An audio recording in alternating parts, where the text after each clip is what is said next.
The system does not need to confiscate your wallet, it only needs to make cash inconvenient. That is the quiet logic behind the past 2 decades of payment infrastructure, a gradual migration away from private exchange. Every tap, every swipe, every frictionless checkout has been engineered to route economic activity through layers of intermediaries. Those intermediaries collect data, extract fees, and accumulate behavioral records with a precision physical currency never allowed. You were not sold surveillance, you were sold convenience. Convenience, offered consistently and at no visible cost, is one of the most effective behavioral modification tools deployed at scale. The less friction exists between you and a transaction, the less attention you give to what is surrendered. This is not a conspiracy, it is an architecture, and understanding architecture means understanding incentives. Every cashless payment passes through a layered system of extraction before it settles. Payment networks such as Visa and MasterCard charge interchange fees on every transaction. The incentive scales with volume. Even where regulators cap fees, the structure remains intact. More transactions moving through the network generate more revenue. Additional layers exist beyond interchange. Bank processing fees, issuer margins, and monetization of behavioral spending data. Merchants absorb most of the cost, consumers rarely see it, yet the expense is embedded in retail prices. Wealth flows upward from cash-paying consumers toward reward card users, whose benefits are funded indirectly by everyone else. Look at the pattern: those closest to payment infrastructure capture benefits, while those furthest away absorb costs. Card networks, issuing banks, data brokers, and advertisers all benefit from the behavioral trail your spending creates.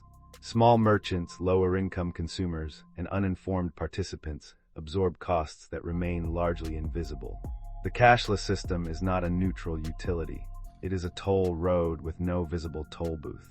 The pattern of embedding extraction inside convenience is not new.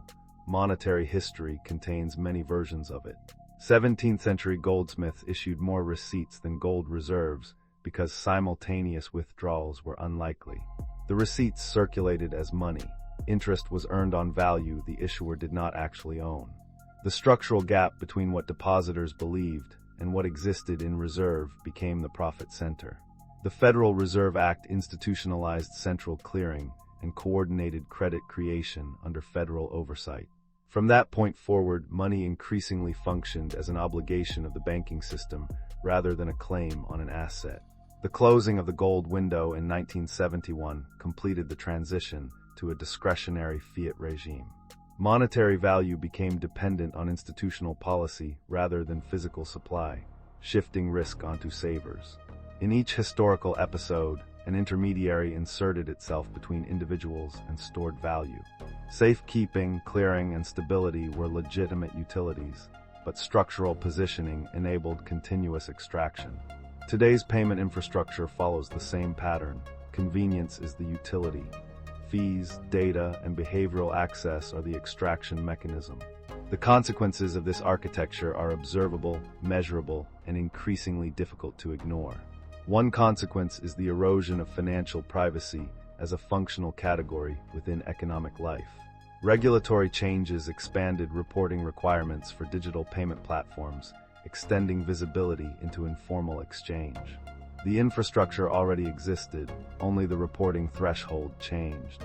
A second consequence is declining practical ability to transact outside monitored systems.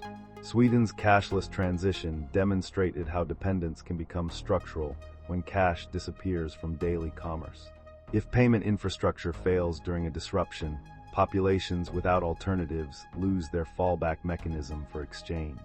Structural dependencies carry tail risks that remain invisible during normal operating conditions. A third consequence concerns programmable money and the gradual disappearance of anonymous exchange. Central bank digital currencies require only a final architectural shift, replacing private intermediaries with sovereign ones. Every balance becomes observable.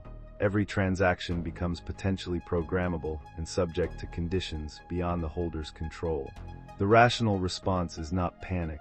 It is portfolio architecture and deliberate preservation of optionality.